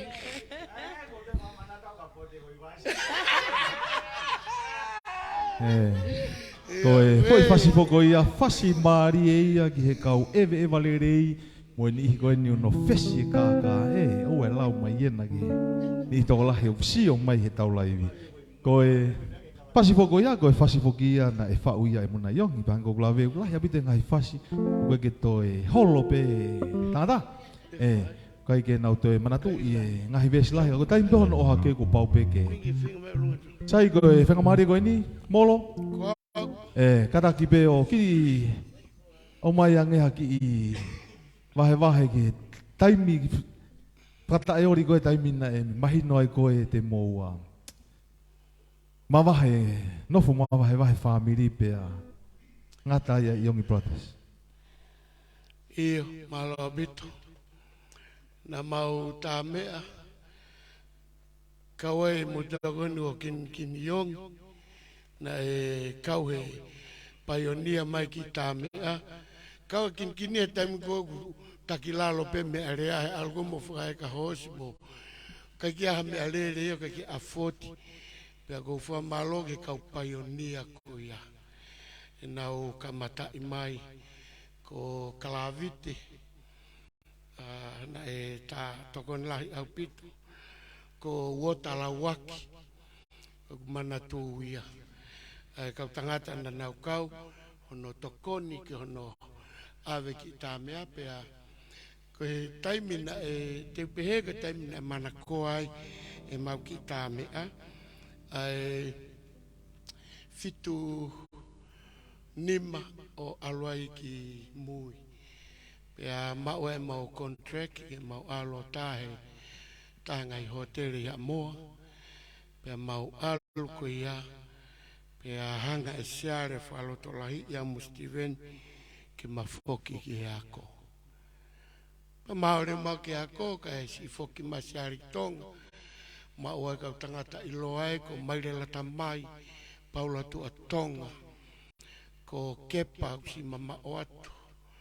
Pea taulanga. Kau tangata na nau hogot pa mau foki mai o ngaui i ria hona. Pena i kai pete aha founga na mau whakakau te mau te whitau raki ai. Whai pe alota seare ke mau whataha. O mau whataha e walunima o whaua e poke walunima. Pena mau tai walunima ki e hiwa taha. Pena mau mātuku ai. Mau retire ai. Mau hau ke mau renew ki Amerika. No fua Steven, no fua Siare, foki mai au ki tonga mo maloni, o kei whau pe mau tā mea pea, tokoni mai po te mani, o veren, sas kau fusi, ke vingi goni, utang tu mai koe, mo kau tama toko lahi, kau anae nae, pau tolo, hono ke whenga ke whakairi, e tā mea, pea u loto ai ki ualu mau ki Amerika. Pea na e whakapapau iai kai ke mautu e tā mea. Pea ki whakanou, tem nau alu ai na e whakaofau ki te hina. No pea i tonga pa tāpe mo mau kau tama. Pea u alu au ma nofu ke musiare. O tāpe au ia mo whanau pea tā seare mo ene whanau. Ko tunga ia mau iai Amerika taimini.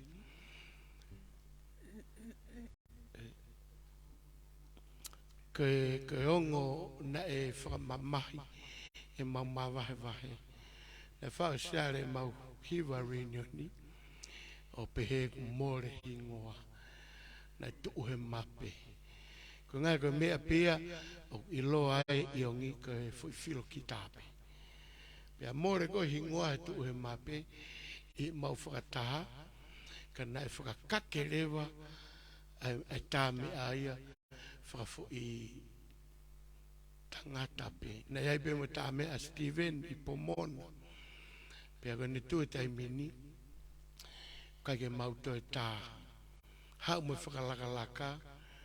Mau whiwhenga e mau to e sirini e taimini. Ko lui whape o ko ilo le rei o keita pia kuia ene slin le rei maumia ka ko fa malo pe va taimi na mawako e mau whanau pena nau lawa o tae ngai me area ko fa malo pe va taimi ko ya ko taimi ke vogeni e kaing tata ko me mo i ke on ki family kuia e whanau me whakamapuna pe alo lewa mo uia ki he lewa lo ke he ia o mo uia ka koe tunga ia kuia i ongi aon koe hiki pe u kei whaafai pe ka mo ilo koe langta o lunga ko wau mo siare na makamata fu langta o lunga na kai ke ai ha pa nafa ia ko ma ai fuauri pe mau pa masioga ilo pa mahiko ki Amerika ko ki te hina ko ni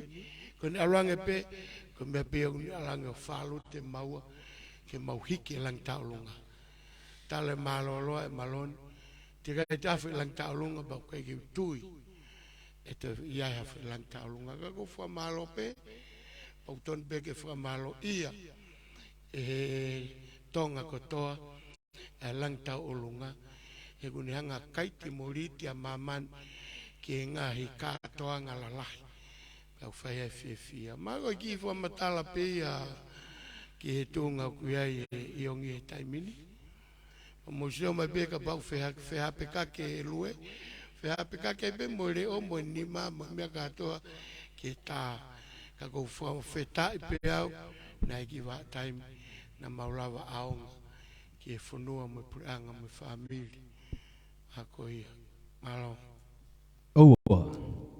Malo mua molona i wahe maari e taimi goni o e manat meri e ke taimi na nau. Ma wahe ai pe a ko tui ko e whaufoki e siare fo hiwa goni ko e nofo ma wahe ka kui he taimi ko toa pe o kui ai ki taimi na reunion ni ai ko foi taimi pe ia te nau tok whetaulaki ai. Atai pe ai reunion ia. Hiwa goni ai reunion ni pe ko e family se fia ko ia.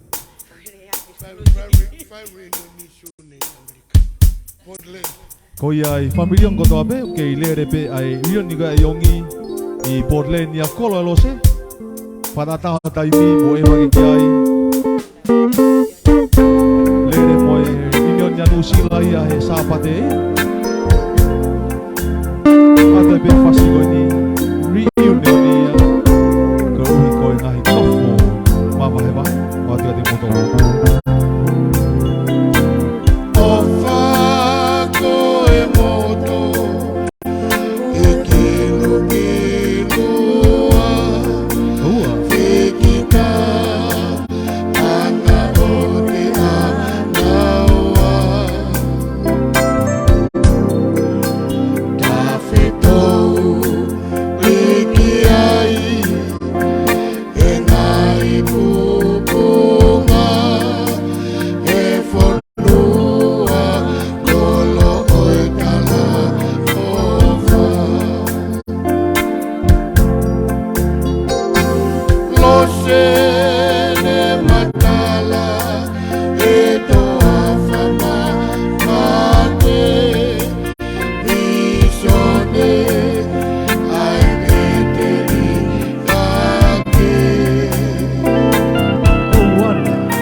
malo mo ai ke kataki mai mo tau mai ki he tau laivi ade be fasiari no dia de koe chini yo o fatka de koe malo mo ai tau mai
Maalahi au pito ai fau pe pe ki ngahi rea goia a hiwa tui taimilahi foki o ku hiwa i mau pe e lirieni ka pe ki a whanau goia ai yongi au kai pe ke tatau mo e hiwa i he kau a nihi koini e maloni ka pe ki e muma atu ka pe ki a molonai ka pe foki a siare yongi pe ako tui hango e whangai whamatala koe a molonai a ngai ane nai o ku asi foki hiwa koe ongo taimi koe nofo mawahe e whai e more hingoa na tu he mape.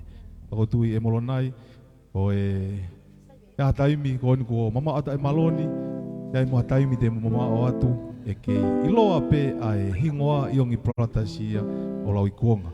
O tui ko e halawe foka molonai ki he ulangi taolunga na nau toki whauka na nau toki hiki katoa pe Amerika ko e polo atu pe ai maloni o nau hiki ai mo e siare ka pehe ki a molonai ko e langi ta olunga e ni e hongo fulu pe ko tahataha ai iongi prates i he ope ia i he ahoni pe a kotui ko e ngai katoanga mo e ngahi whawhiawhia ko toa pe ho tau kainga o ku ngau e aki mau pe ai reo ai kau tangata ko ni pakotui ko e mea whaka whiawhia mo whamawhanai ai molonai Neongo e more a hingoa he mape a tui ko e ngahi whasi o ki kai peke more. Sai tau pehe mai ni ki he tamasi i goia me he punga vei mumuni o wana. Kai pehe foki ki he punga monia. Atu hafo i mea ka tau tolu i he hoani whamala to mo kataki mai si o kuwawe pe tau taimi ko e Ta'alo mai pe piso pe o tui ko e tau lava ia koe whanki i whatongi a whamiri o ku whahoka pongpongi ka pe whoka tau ngāwe o whamalo ko hi ko whenga maari e pa o tui ko e au ngai Facebooka neongo ko e ki live ko ni e tua taha mo e nihi ko ni kai tuu ia i e Facebooka o lau i kuonga Kuena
toki whanongo mai foki ia ki tangata ko ia ko Joe Haviri. O tui ki wholoa foki kei ke toi aha fo hiki mai ai whungamonia o tau te hina. We, ta mai e Joe ko os whai whekau pia ko riu kawa mea kotoa. Hiwa whakalotu betai nimi. Oua. Whamaloa te ka te motolu ka inga ko kātaki lahi mai. Me ka mata o mai ke whasosi e tau ki i poka malaivi ko he whiwhini o atua whamaloa me roto honga ia. Me siloni misupu taksini ko uhi ko kaunga kau moku matolu i whiwhini. Ko toi be tau fo i whase nima. Ko e whase nima ko ni. O atu ia ka te motolu pe o tui ko ilahi ai prokalama apongpongina ko hinga na lede mai ai pisope ka pe ke no family mere ka pe ki pure au pito ai ni ko salote fai ki prokalama family apongpongi o tui ku ngari pe tau fe unga pe foi fase ni mago ni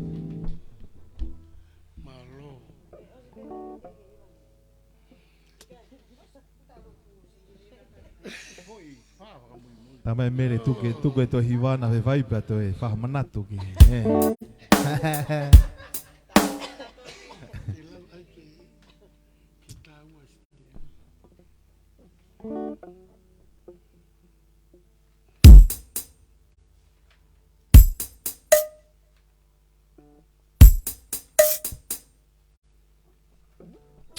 Ata be fasia ko ni ki Moses Korintonga. Angata ia me he lalo tapan ni mai me fonu Amerika video o ke ai kalau e kau mai o motolo ko to be o ku kau mai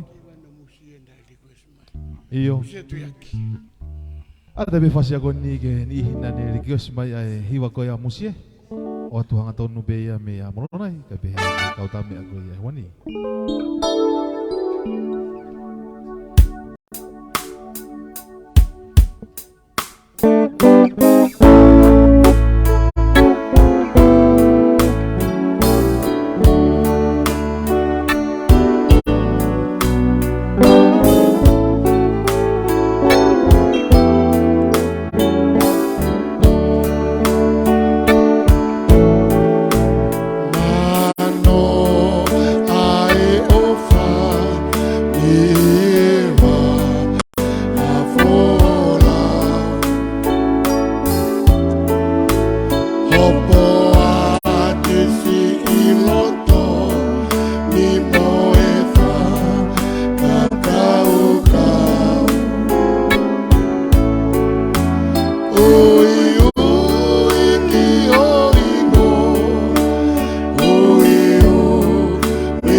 whanongo mai whokia ki he hiwa ko ia ai tahe ngai to whiwhine ko ia ai Yongi Brothers toki whatontonu atu pe ko e whasi ko ia nai whau pe ia he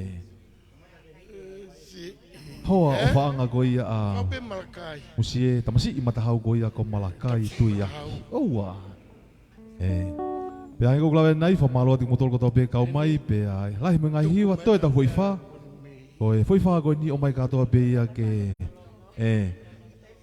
Hanga ulawe ko e ki tainimi ki pai rewa riria ni mo koula ko e whenga maria ko e ni ko molonai mo mere mo sio e pe kia kewi mo mau katoa mo tole poni Amalo atu ki alatai tui ni walo peti malo mua whai e tautolo mo e ofa atu e familia Behe kia motol ko tapeo kau mai, whamalo foki ki ario Iongi whamanatu e reunion ni ko ia Iongi E maloni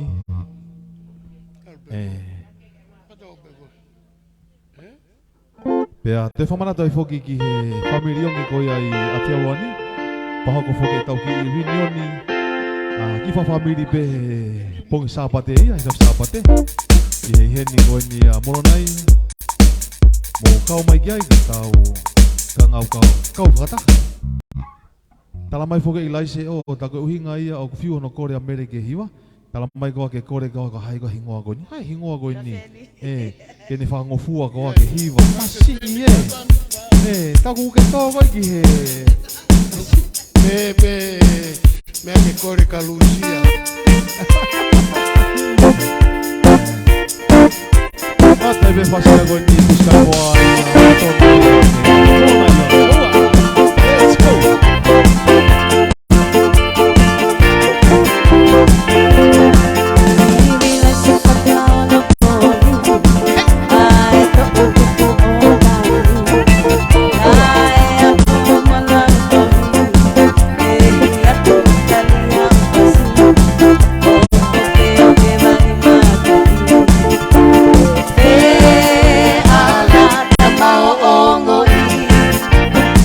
Mama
Malo e tape malo mua e kai e tauhiwa ko e pusi kai mua ia o e malo ngofuru fitu ngofuru ia me he iongi prataso no mai ka te tau tolu o mai hanga tonu ki make he peo no mai ko ni o ko mai whakataha ia mo e taha e kaua whangata mai e pehe ki he original ko ia iongi pratas o tau tore he whiawhini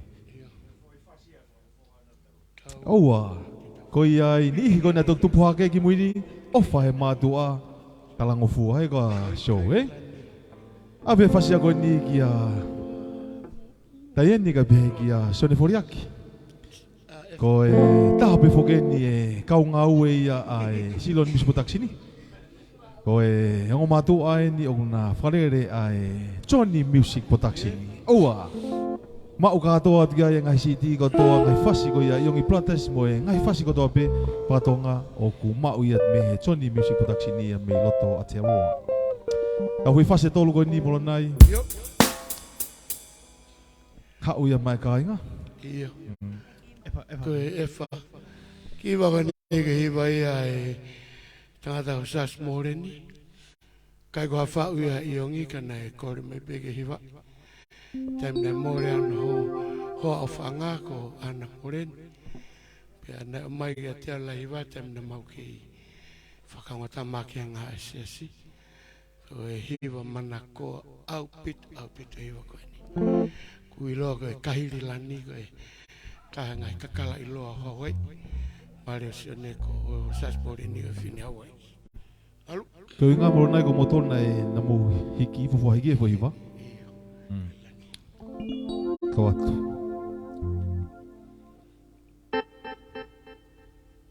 Malo mua e ke kātaki mai, whaso se tau laiwi, tau ke nofo pe i he langi wha, malo mua e kau mai, whanonga tau ngahiwa, mo whanonga ngai historia, katai ki tau ilo te, tau ilo e mone.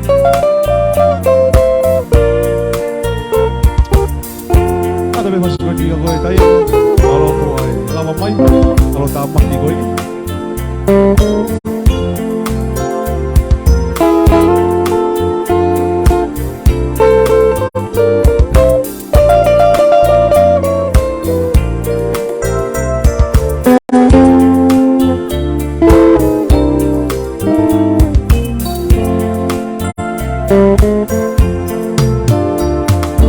Anawa he mo ko pere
fe masi Jay. Te peke holo ere o he tangata, Apa e wano ka pa o mere mo rire ni ke ngata o koe. Ma te moa mai en, mau ka te motola mo tu, songo kei tu pe au. Ko tu ko e hiwa mari e fokia ai tangata kon ko sone moreni. Xiao si moreni me vai ni bango lave kola happy to hono. Hiwa e fo hiwa ko ni. Bango lave ko ni amolona i fiafini ko ko ki nau tolu ai Yongi Brothers na fofua hono hiki no hiwa i o mai fa o ko ni a xiao si moreni. Tau whanonga ai. Ko iai ko hiwa whikaua whakamui. O te peka te tau tolu malo mua ki kataki mai. Malo mua koula ta men. Pehe ki a Joe. Pehe ki a Kevini. Pehe foki ki he kau fen ko he poni. Ongo tahine mei he halatu tonga ia. Toa ko aho pan lolo ka pehe ki wafu. Whaua o ku whakatau mamawhai. Aika? Okay. Efabe.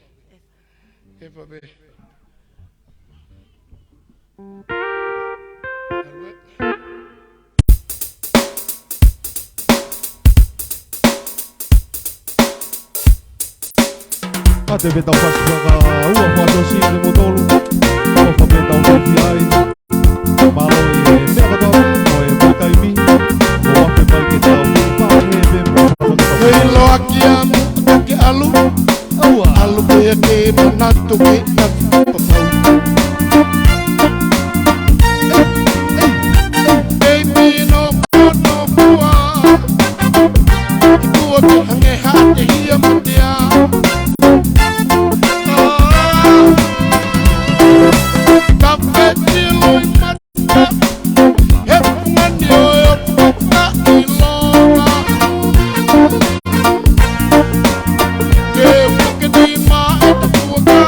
Oh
Bisope, tepe ke whai aho. Ko tui ko e whamalo atu ki he tahine me api ko amanaki lele ki hangai, whai e tau whakaparena.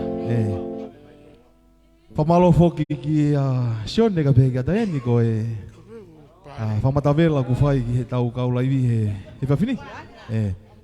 O atai pe, whas whaosi ka te motolo kotoa pe o ku maumea mai, me ngai wheitu kotoa pe, o whalai ka te motolo. Ko e whamore more atu ka pau ku waha ngai hi request na kai ke lava o atu ka te motolo i he whiawhini ko tui ko e api pe tai misi si ipe mo tau hua laiwi a whamuange mai na e ki i lolo mronai i he whonuani ke tau hoko whanongo ki hono reo pe ki whenga maari e koe ni ki mua atu e tau fast whaosi molo ate ki i whenga maari whaosi koe ni e whaiha ki i rea mua ki i whatolahi whaki pou pe ki he i he tau te whito ki ho whiwhine mere, tako toki ilo i he tau laiwi tako e u koe ke maha visa kene hiwa. Ko ia i whai haki wharatolahi ki he nihi koe no kutupu hake i tau te whito ki he tani te musika. Ko whamalola, ho mo fuaki maki whatongia ke te au, mo ilo pe koe ku loto ngalo fuku, te rea tafi tu ngufulu, kako whamalola hi, ko manatu ki ono langa o e musika tonga o ke langa ni pe alu ki olunga ma ufa malo pe au ki ni ihi na tokoni mai ka mau tolu e ko winga mau alu ki olunga na ia ni ihi na nautu o tokoni mai ka teng mau tolu whakapaanga whakatare niti pe i mea kotoa pe kei tamu mautua ai, koe ngai api mau nofo ai tae totongi. Koe kakaina nau fuaki mai mau se niti. Aonga ko mau ki family, mau fia ai ko siare. Oku i he fitungo fultupu. Kei keu tui e te kolos masiare u fitu koe ni. Ko au peni. Kei kei ilpe ko ku algo ni pe te utu e sio e nusilani a fe.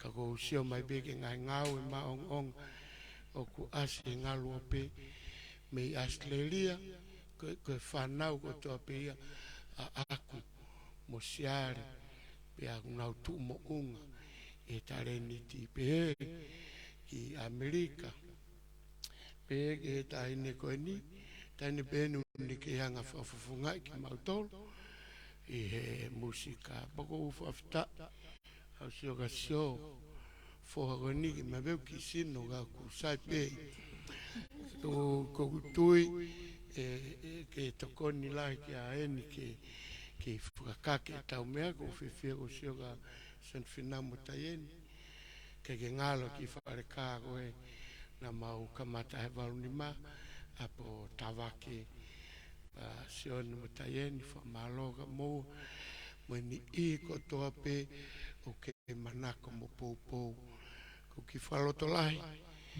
nau ki lawe ki ai ko taimenu pangalahi taha e tā laivi ko tui ka pohoko I Amerika na wau ki tonga ai ki tā live na usilo pangalai au pito ona totongi ka kono mau kai ke te hakakai nga ka pau e toko na cho mo lilieni ai ki tā mea mau hapo hua tuaio ma e mau fia mau alo ka koe malai koe ni ko mau tolu koe aoni whatau te hina o ke maha mau seni ke mau fia pe mau to ko loia ta me ko fia pe ia i he tareniti na fuaki mai fua malo ke o tua maf ko e whakaola tareniti a mau tolu mau fia o vat ke tonga ko toa ia to e tapa pe maman fua malo mo whaonga e mau musika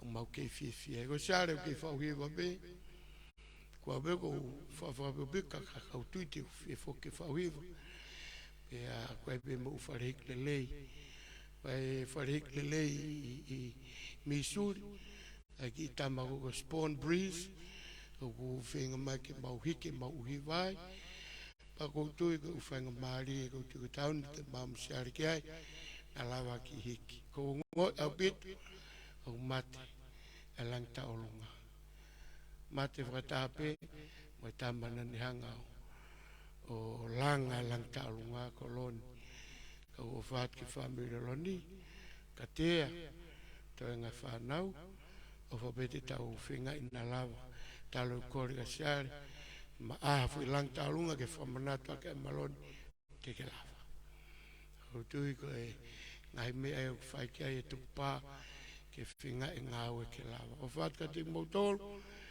o whae nā mō fia pe ni ango kōwire o moe kai ke whewhe ka kouti ko mō toko ni o pōpō mai ke mea mau fia ai ma koe ki rea tu a peia o whaat ka te mautolon ko toa malo Malo nai o e rea whawhofa o lawa ke tuku mai ka te katori he watani i he whiawhini sai e ki oanga i pēa e whenga mare koe ni i he pule ko ia e Silon Music Production ko pule sisi bia ka pule lahi bia liden hanga lawe ko ia molo nai o ku kai ke ilo ko whenga mari ko ni te tauto e pe taulaki pe te foa mai ai ala ko ni ka pe ke ki whenga mari ke te live mai Silon Music Production ni fa ki famalo pe hanga ngai lawe o mora to ai maloni ka o tui ko e me fa fia ho fe taulaki mo tamai ko ni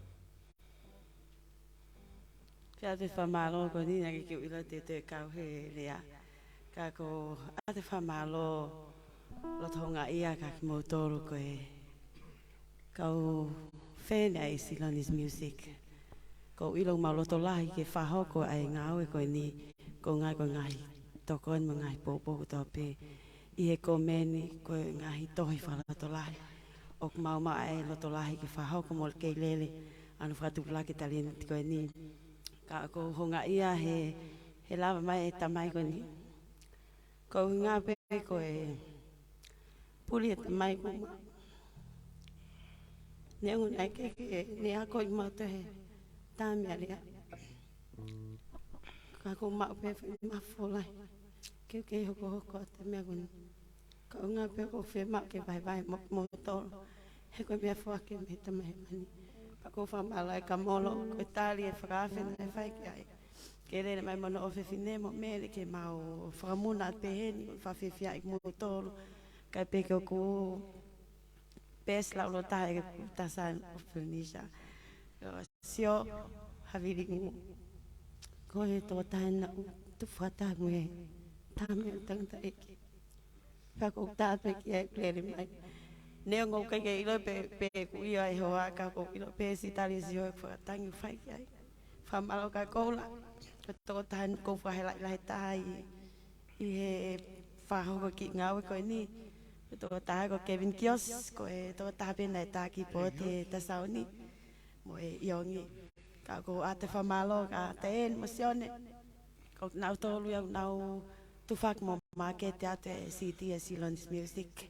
I Nusilani o ku kei lele pe tō lahe kau eke mai pe o ku kei whakatau ha siti i o ku kei whakatau te mo lava maui e tō naki kotoa i maketi kon koe a Menkurini Pe te kala pe fe tu taki ke na wa fa nga tai mi pe ma mi ai ho fe ma o ke city fa nga city pe o na siloni o na ya kna wa fa malohan ke ngo fine muy kon hesea ko fine ki ya pe mo e ho a mo nai una ka fa ta mo ta to e a hon ko po pe mo e to kon ak mau tolo i tale ni tikani mai ofla yato ki tewe foki mai folau a molo molote mo mele fa amange pe te mo mau ha fia mo ki tai minu silani mo mau tolu pe mo mau ha folau lele pe mo almo e ka mau no mo e ki Malo. Oa. si o fa ka ko Malo. Koe alun ke fasi osi utau ke nofo pe langi fa e tau kau viu mai malo mu a nofo mai e poni mo e uhi tak tatala pe foki e tangata no pe hango klave koe momeniti ko ni ke tau to ilo pe tau te ma ha momeniti pe heni mo e kau tangatan e kau tu i kanga lave koe live ko ni et nofo e Facebook a e moronai o hei ilo tangata ko ia ada beta fas fa osi ya de motor ko to pe ya motor ko ni nusilani ka pau ka mo ke tala o e wa ke pong ia ki absasi paulo ti to ki ari aki bia e ka utame ko ni pong ina e ki fa family fo lava ke mo fanong fa osi pe re o ka tangatan ada be fas fa osi ka de motor mo lo to nga ia moni pare masivani ko kai ka mau oi tau hiwa whatonga pe lawa ke whakakoloa i mo whawhiwhiak tau tole ngai whitu ko tau peu tau whaia me papaia i me he ope o whatka moto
Alua, mea ofa peke mono.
senang. Anda tu mati habis isi space 5. Alua bea fapike tu amon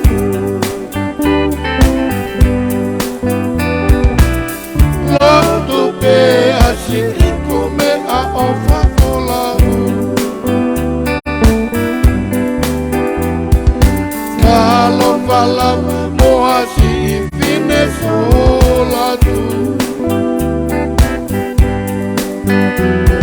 Kifanga tongoe moelei Kaki goe sobe. Hala bea holo. Tofa soi puasi ikamune Fitu fa fitu asi otakau mera mamae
Tau hiu wa whakaosi o tui koe lava lere ia tau ki programa laivi ko ia mo e taha e kau Iongi Brothers lava ke tau kau whatahe wani Mona Iongi ka behe ki a mere Sio ka behe foki ki a